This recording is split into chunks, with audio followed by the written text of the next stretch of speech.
pagi, selamat siang, selamat sore, selamat malam. Shalom, Assalamualaikum warahmatullahi wabarakatuh.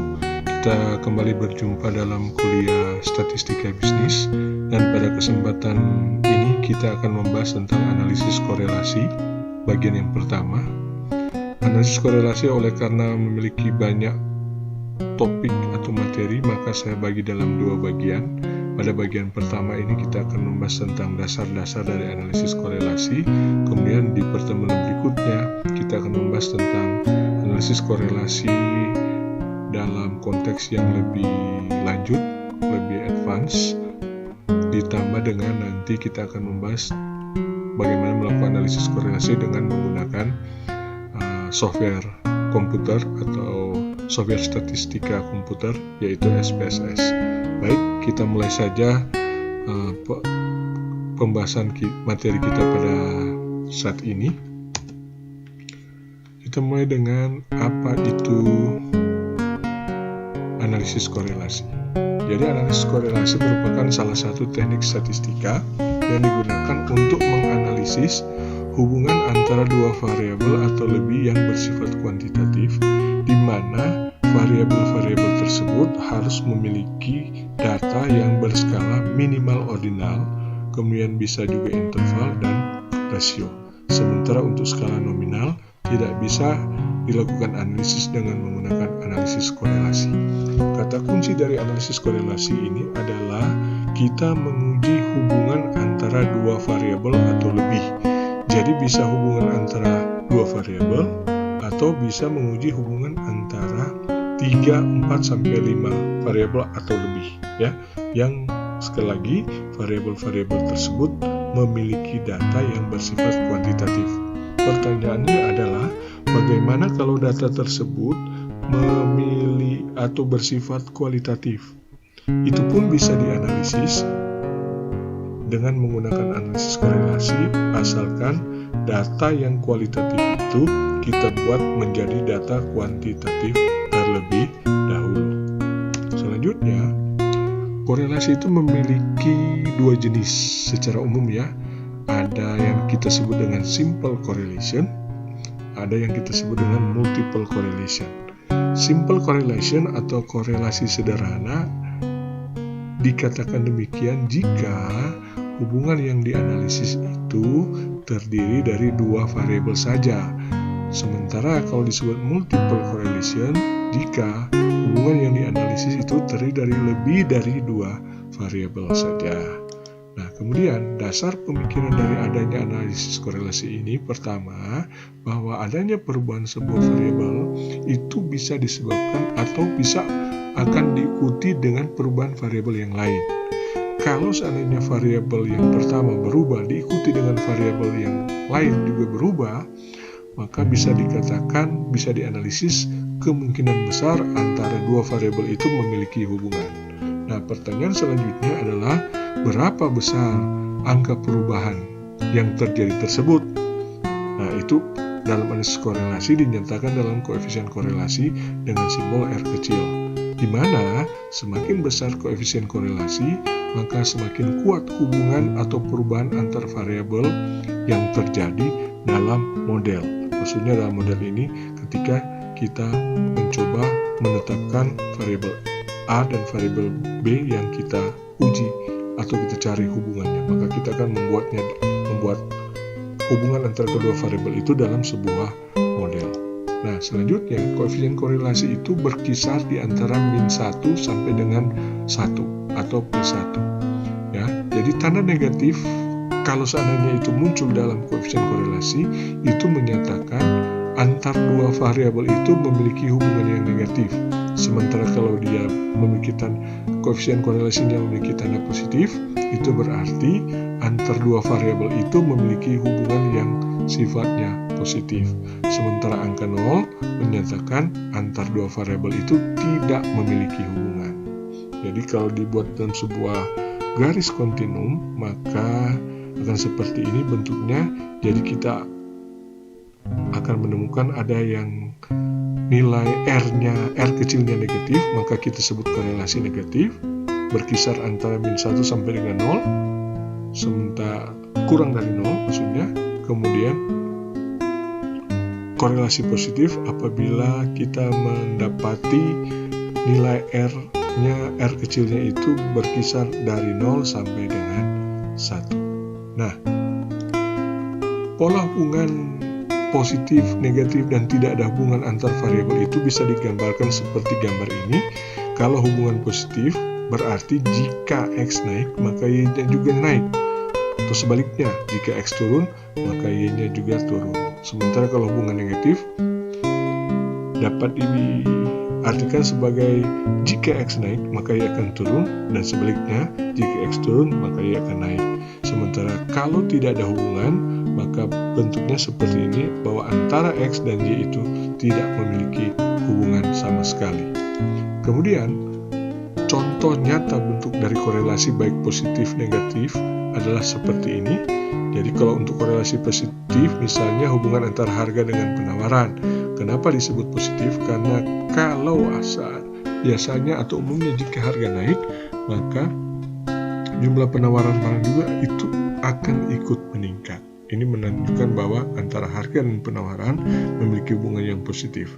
Contoh berikut hubungan antara jumlah pengunjung dengan jumlah penjualan. Bisa juga dikatakan sebagai hubungan yang positif karena biasanya jika jumlah pengunjung meningkat akan diikuti dengan peningkatan jumlah penjualan. Demikian sebaliknya. Kemudian contoh yang ketiga adalah hubungan antara jumlah jam belajar dengan IPK. Dikatakan positif oleh karena semakin tinggi jumlah jam belajar, kemungkinan akan merubah semakin tinggi pula IPK. Dengan demikian antara jumlah jam belajar dengan IPK itu memiliki hubungan atau korelasi yang positif. Kalau korelasi negatif contohnya hubungan antara harga dengan permintaan, di mana kalau harga naik biasanya permintaan menurun, jadi korelasinya negatif atau berlawanan arah. Hubungan antar jumlah pesaing dengan jumlah penjualan, di mana ketika jumlah pesaing meningkat biasanya diikuti dengan penjualan yang menurun. Kemudian hubungan antar jam bermain dengan IPK, di mana semakin banyak jam bermain Anda atau seorang mahasiswa biasanya akan diikuti dengan menurunnya nilai atau IPK-nya mahasiswa tersebut. Nah, interpretasi koefisien korelasi atau nilai R ini seperti ini bentuknya. Ini merupakan interpretasi baku yang sudah dibuat oleh Wilford Empirical Relacy, di mana tadi dikatakan bahwa korelasi itu berkisar dari 0 bahkan sesudah 0 min 1 sampai dengan 1. Jadi kalau nilai R atau koefisien korelasinya sudah 0 atau di bawah 0, berarti dikatakan sangat rendah, bahkan tidak memiliki hubungan sama sekali. Sementara kalau dia berada di antara 0,8 sampai dengan 1, itu menandakan bahwa hubungan antara variabel itu sangat kuat. Demikian untuk nilai-nilai yang lain, ini interpretasinya. Jadi interpretasi koefisien korelasi itu berkisar dari sangat rendah sampai dengan sangat kuat. Kemudian korelasi itu untuk menganalisisnya atau untuk menganalisis hubungan antara dua variabel, tadi dikatakan bahwa data berskala minimal ordinal, kemudian ada skala interval dan rasio. Jika skala data itu ordinal, maka teknik korelasi yang kita gunakan adalah Spearman Rank dan Kendall Taub. Sementara jika skala data itu interval atau rasio, maka teknik korelasi yang kita gunakan produk moment Pearson, korelasi parsial, dan korelasi ganda. Sekarang mari kita perhatikan terlebih dahulu korelasi sederhana atau biasa kita kenal dengan Pearson Product Moment Correlation. Nah, korelasi sederhana digunakan untuk menentukan besarnya koefisien korelasi jika data yang digunakan berskala interval atau rasio. Nah, rumus yang digunakan untuk korelasi sederhana adalah ini. Ini merupakan rumus Pearson Product Moment. Oleh sebab itu, korelasi sederhana sering juga disebut sebagai korelasi Pearson karena yang membuat rumus ini adalah Pearson. Jadi ini bentuk korelasi sederhana. Sekali lagi, korelasi sederhana itu menguji hubungan antara dua variabel saja. Nah, rumus ini kemudian kita akan gunakan untuk menguji contoh kasus. kita akan coba gunakan untuk menguji hubungan antara pendapatan mingguan dan besarnya tabungan mingguan di Kota Manado. Jadi seorang mahasiswa melakukan survei untuk meneliti apakah ada korelasi atau apakah ada hubungan antara pendapatan mingguan dan besarnya tabungan mingguan di Kota Manado. Untuk menjawab permasalahan tersebut, dia ambil sampel sebanyak 10 kepala keluarga.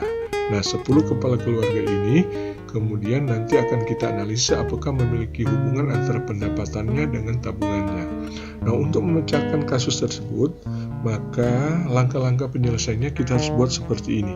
Pertama, kita rumuskan judul kasusnya, hubungan antara pendapatan dan tabungan masyarakat di Kota Manado. Kemudian dari judul ini kita bikin pertanyaan penelitian. Pertanyaan penelitian kurang lebih seperti ini bentuknya. Apakah terdapat korelasi antara pendapatan dan tabungan masyarakat di Manado? Nah, jika ada, bagaimanakah bentuk korelasinya?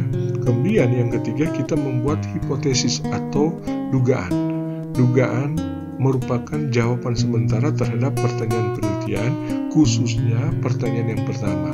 Jadi kalau pertanyaan penelitiannya, apakah terdapat korelasi atau hubungan antara pendapatan dan tabungan masyarakat di Manado, maka dugaannya, hipotesisnya, jawaban sementaranya ada dua. Pertama, hipotesis 0, dengan rumusan tidak terdapat korelasi positif antara pendapatan dan tabungan masyarakat di Manado, dan kedua, hipotesis alternatif, terdapat korelasi positif antara pendapatan dan tabungan masyarakat di Manado, di Kota Manado. Jadi H0 dan HA adalah sebuah pernyataan hipotesis yang bertolak belakang. Nanti pada selanjutnya kita akan buktikan mana di antara dua pernyataan hipotesis ini yang diterima dan mana yang ditolak. Jika H0 yang diterima berarti HA-nya yang ditolak. Jika HA-nya yang diterima berarti H0-nya yang ditolak. Hipotesis alternatif HA ini ada juga yang menuliskan dengan hipotesis 1. Jadi kalau dalam materi kita, HA itu bisa berganti dengan H1, H1 bisa berganti dengan HA, itu sama. Tapi kalau H0 itu sudah tetap. Ya, seperti itu, supaya Anda tidak bingung. Nah, sebelum kita lebih lanjut menjawab kasus tadi, kita lihat dulu pengertian hipotesis secara lebih jelas. Jadi hipotesis itu ada yang menyebutnya dengan istilah hipotesa, dapat diartikan secara sederhana sebagai dugaan sementara atau jawaban sementara. Hipotesis berasal dari bahasa Yunani, hipo yang berarti di bawah dan tesis yang berarti pendirian, pendapat yang ditegakkan dan kepastian.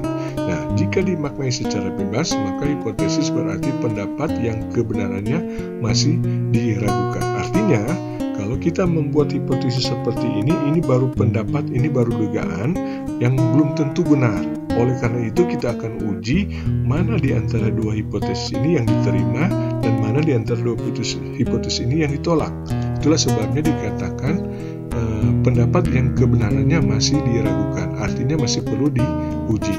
Nah, untuk bisa memastikan kebenaran dari pendapat tersebut, maka suatu hipotesis harus diuji atau dibuktikan kebenarannya. Nah, jenis hipotesis itu sendiri umumnya terbagi atas dua. Hipotesis penelitian berisi jawaban sementara terhadap pertanyaan-pertanyaan penelitian seperti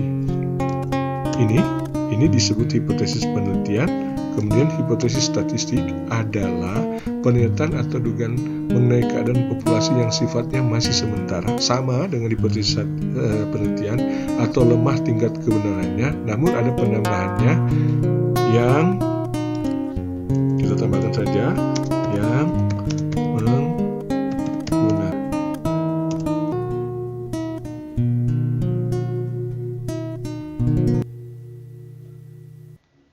simbol-simbol. Gunakan simbol-simbol saja ya. Oke. Baik, kita lanjutkan.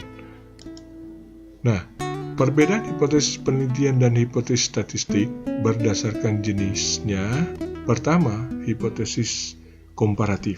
Ini jenis sebuah hipotesis yang lain juga, di mana hipotesis komparatif ini berarti kita membuat sebuah dugaan yang membandingkan atau melakukan komparasi. Nah, hipotesis penelitian bentuk komparatif ini misalnya tidak ada perbedaan risiko kanker paru-paru antara laki-laki dan perempuan. Sementara hipotesis alternatif atau hipotesis satunya, ada perbedaan risiko kanker paru-paru antara laki-laki dan perempuan. Nah, kemudian hipotesis statistik dari hipotesis komparatif bentuknya dengan simbol-simbol seperti ini.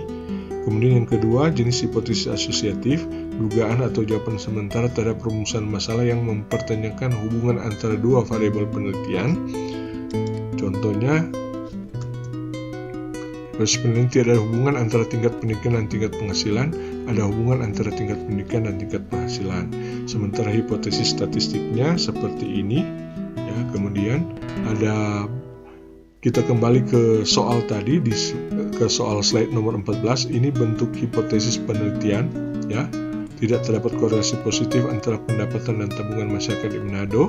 Kemudian hipotesis alternatifnya terdapat korelasi positif antara pendapatan dan tabungan masyarakat di Manado. Sementara bentuk hipotesis statistiknya adalah seperti ini. Nah, tolong ini diperhatikan bahwa sekali lagi kita sudah masuk kembali di soal yang harus kita kerjakan. Kita cari jawabannya. Ada hipotesis 0 diterima jika R hitung ini itulah koefisien korelasinya lebih kecil atau kurang dari R tabel, di mana R tabel itu persyaratannya alfa itu 5% atau 0,05 kalau didesimalkan, dan N kurang 2. N ini jumlah populasi, kalau kita lihat di soal jumlah sampel maksudnya, dan kalau kita lihat di soal kita, di kasus kita, jumlah sampelnya ada 10. T hitung H0 diterima jika T hitung kurang dari T tabel, di mana A dan N kurang 2 sama juga. Sementara H itu diterima jika kebalikan dari H0, R hitung harus lebih besar dari R tabel, T hitung harus lebih besar dari T tabel. Nah, supaya tidak bingung, ini sebenarnya buat gini saja supaya seragam dengan hipotesis alternatifnya.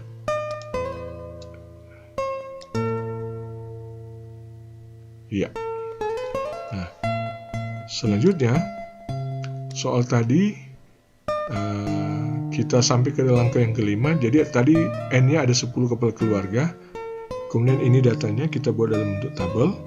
Kemudian langkah selanjutnya, ini langkah ke-7 ya. Ini langkah ke-7.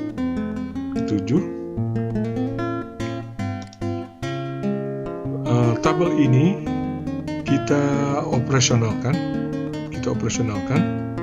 dalam bentuk seperti ini.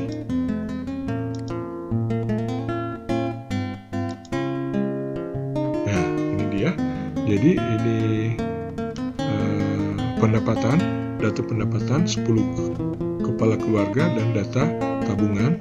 Kemudian X ini kita kuadratkan, Y ini kita kuadratkan, baru X dan Y kita kalikan. Jadi kalau 2 di 2 pangkat 2 itu 4, 10 pangkat 2 100, 2 kali 10 20, begitu seterusnya. Kemudian nilai X, Y, X kuadrat, Y kuadrat, X kali Y kita jumlahkan, dapat 70, 571, 546, 38161 dan 4544. Nah, nilai-nilai inilah yang kemudian kita masukkan di rumus korelasi Pearson produk moment. Nah, jadi itu tabel yang tadi ini bentuknya. Kita masukkan nilai yang di baris paling bawah ini ke dalam rumus produk moment Pearson. Dapat hasilnya 0,981.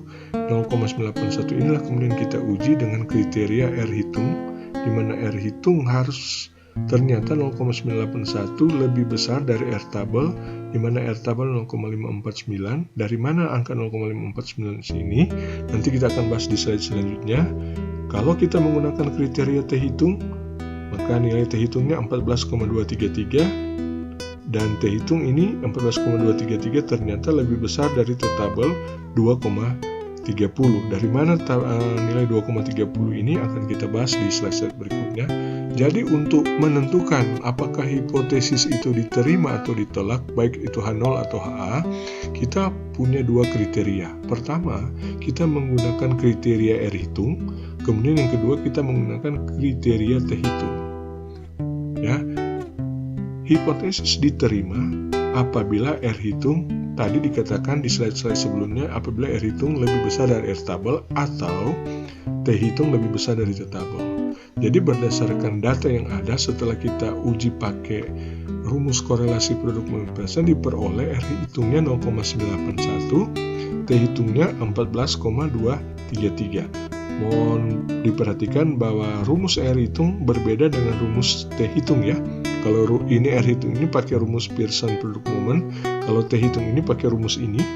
Nah, setelah dilakukan operasi matematika, diperoleh hasil ternyata nilai R hitung dan nilai T hitung itu lebih besar dari nilai R tabel dan nilai T tabel. Nah,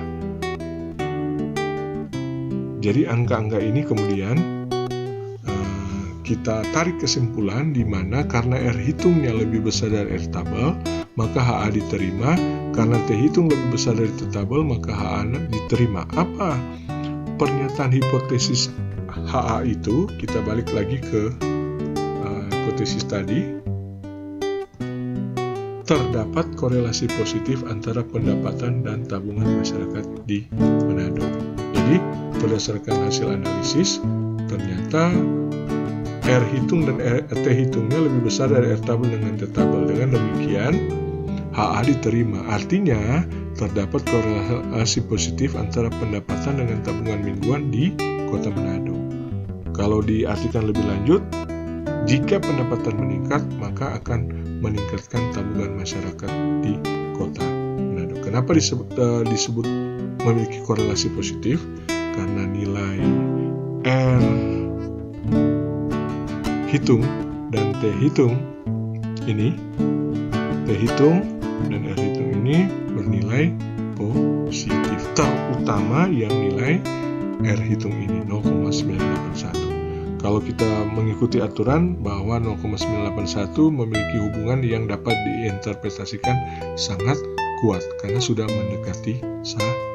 Artinya antara tabungan dan pendapatan itu hubungannya sangat kuat dan bahkan positif. Jadi jika pendapatan meningkat akan diikuti dengan peningkatan tabungan masyarakat yang ada di Kota Manado. Nah, ini contoh dari pengerjaan analisis korelasi yang sifatnya sederhana atau simple correlation menggunakan dua variabel. Sekarang kita perhatikan perhitungan R tabel dan T tabel tadi. Di slide sebelumnya dikatakan bahwa R tabel itu memiliki nilai 0,631. Mari kita lihat kembali.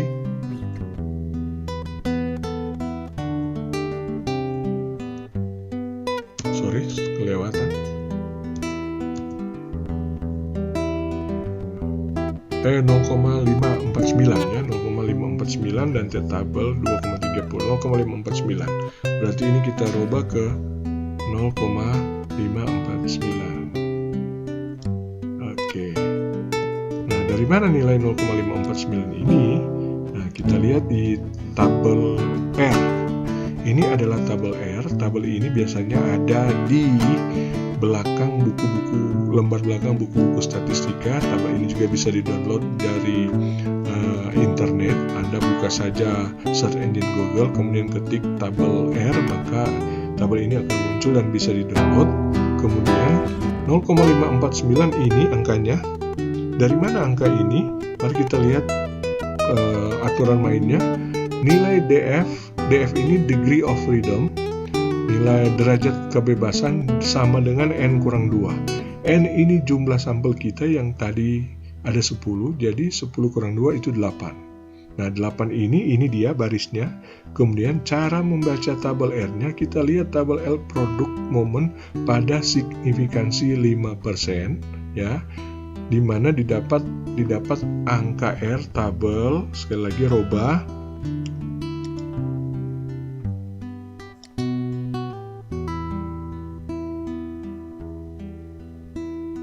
kita robah dulu. Maaf karena dia sementara meloading ini.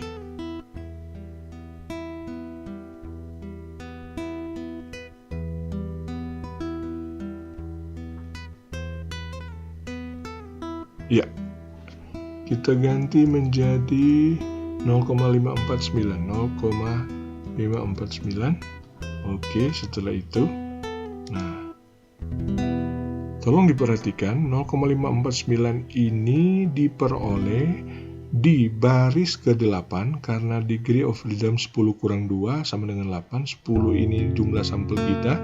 Jadi kalau jumlah sampelnya 50 berarti 50 kurang 2. Kemudian 0,549 ini ada di kolom 0,05 karena alfanya 5%, 0,05 kalau didesimalkan ya. Tapi pada tingkat signifikansi untuk uji satu arah. Kenapa uji satu arah bukan dua arah? Karena jumlah sampelnya kurang dari 30. Kalau jumlah sampelnya kurang dari 30, maka pengujian dilakukan satu arah. Tapi kalau sampelnya lebih dari 30, N-nya lebih dari 30, maka tingkat signifikansinya harus kita lihat pada uji dua arah. Itu aturannya. Sehingga dengan demikian tabelnya 0,549 untuk nilai R-nya. Ya. Nah, jadi nilai R itulah yang kemudian kita tadi bandingkan dengan R hitung, di mana ternyata nilai R hitung atau koefisien korelasi Pearson product moment lebih besar dari nilai R tabel. Kemudian untuk T tabel, ini tabel T ya, tabel T ini juga ada di lembar belakang di buku statistika bagian belakang, bisa juga di-download dari internet. Alfa 5%, kemudian di dalam T-tabel ini alfa 5% ini kita bagi 2 menjadi 0,25 karena dia uji satu sisi ya. N-nya 10 kurang 2 sama dengan 8, berarti 0,025 ini ada di sini, kemudian ada di baris ke-8, berarti 2,306 ya, 2,30600. Nah, ini 2,30 ya, 06. Jadi kita cuman ambil dua angka di belakang koma saja. Jadi itu cara menghitung nilai R tabel dengan T tabel. Nah, selanjutnya setelah korelasi sederhana kita bahas, kita lihat korelasi ganda. Korelasi ganda sebenarnya tidak berbeda jauh dengan korelasi sederhana. Perbedaannya hanya variabel yang digunakan itu lebih dari 2. Artinya, kita akan menguji minimal 3 variabel. Hubungan antara 3 variabel. Anda perhatikan rumus ini. Ini rumus koefisien korelasi ganda. Coba lihat koefisien R-nya, simbolnya ada R kecil, ada variabel Y, ada variabel X1, ada variabel X2. Nah, X ini juga bisa menjadi 3, bisa juga jadi 4, Y ini bisa jadi Y1 atau Y2. Nah, intinya korelasi ganda itu lebih dari 2 variabel. Nah, kalau korelasi bentuk begini berarti kita akan menguji koefisien korelasi ganda antara variabel X1 dan X2 secara bersama-sama terhadap variabel Y, kemudian korelasi Y X1 dengan variabel Y, korelasi antara X2 dengan variabel Y, dan korelasi antara variabel X1 dan X2. Jadi, di koefisien korelasi ganda itu dengan rumus seperti ini akan muncul nantinya 4 nilai koefisien korelasi. Nah, langkah untuk mengerjakannya, ini contoh soalnya. Jadi misalkan kita melakukan pengamatan terhadap 10 keluarga mengenai X1 pendapatan, ini datanya, X2 jumlah keluarga dalam satuan jiwa, ini datanya, dan Y pengeluaran untuk membeli barang A dalam ratusan rupiah, ini datanya. Nah, akan dibuktikan apakah ada hubungan yang linier positif dan signifikan antara variabel X1 dan X2 secara bersama-sama dengan variabel Y. Jadi kita cuma ambil pernyataan yang ini ya, RY X1 X2 secara bersama-sama. Tapi sebenarnya kita juga bisa menghitung X1 terhadap Y, X2 terhadap Y, X1 X2 X1 dengan X2. Jadi X1 dengan Y, X2 dengan Y, X1 dengan X2, atau X1, X2 dengan Y. Jadi itu penyebutan hubungan antar variabelnya dalam korelasi ganda. Nah, sama seperti korelasi sederhana tadi, kita membuat tabel penolong, tapi perbedaannya kalau yang di sini tabelnya agak lebih panjang karena ada lebih banyak variabel. Kalau tadi kan cuma 2 variabel, kalau ini sudah 3. Jadi kemudian hubungan yang akan kita cari kurang lebih bisa jadi 4, tapi yang kita rumuskan cuma 1. Jadi ini X1, ini X2, ini Y. Ini data X1 kali Y, ini data X2 kali Y, ini data X1 kali X2, ini data X1 kuadrat, X2 kuadrat, dan Y kuadrat. Kemudian nilai yang setelah kita dapat ini kita jumlahkan semua, baru kita akan input dalam tabel rumus korelasi ganda. Ya, bentuknya seperti ini. Nah, dari sini kita sudah bisa memperoleh hasil. Jadi untuk hubungan X1 dengan Y, nilai koefisien korelasinya 0,912, hubungan antara X2 dengan Y 0,74 koefisien korelasinya, kemudian hubungan antara X1 dengan X2 0,85, dan pertanyaan kita di soal, hubungan secara bersama-sama X1 X2 dengan Y 0,914. Jadi ini jawaban untuk yang di soal, sementara ini jawaban tambahannya. Nah, kalau Anda perhatikan, baik X1 dengan Y, X2 dengan Y, X1 dengan X2, kemudian X1, X2 bersama-sama dengan Y, nilai koefisien korelasinya berada di atas 0,7. Hal ini menandakan kalau kita pakai aturan tadi, bahwa hubungan antar variabel-variabel itu berada di kategori sangat kuat. Oke, jadi kesimpulan dari soal kita tadi itu adalah terdapat hubungan yang positif signifikan antara X1 bersama-sama dengan X2 dengan Y, atau terdapat hubungan yang positif signifikan antara pendapatan dan jumlah keluarga dengan pengeluaran untuk membeli barang A. Saya kira itu saja dulu yang bisa disampaikan terkait dengan analisis korelasi di bagian pertama ini. Jadi nanti selanjutnya Anda akan mendapat tugas, silakan kunjungi Google Classroom kita. Tugas terkait analisis korelasi ini ada di situ, saya upload di Google Classroom itu, dan kemudian waktu pengumpulannya itu saya juga akan memberikan pengumuman lewat Google Classroom, dan dalam format apa tugas itu dikumpul dan di mana tugas itu dikumpul juga akan saya informasikan lewat Google Classroom kita. Demikian materi kita pada saat ini. Terima kasih banyak. Tuhan memberkati.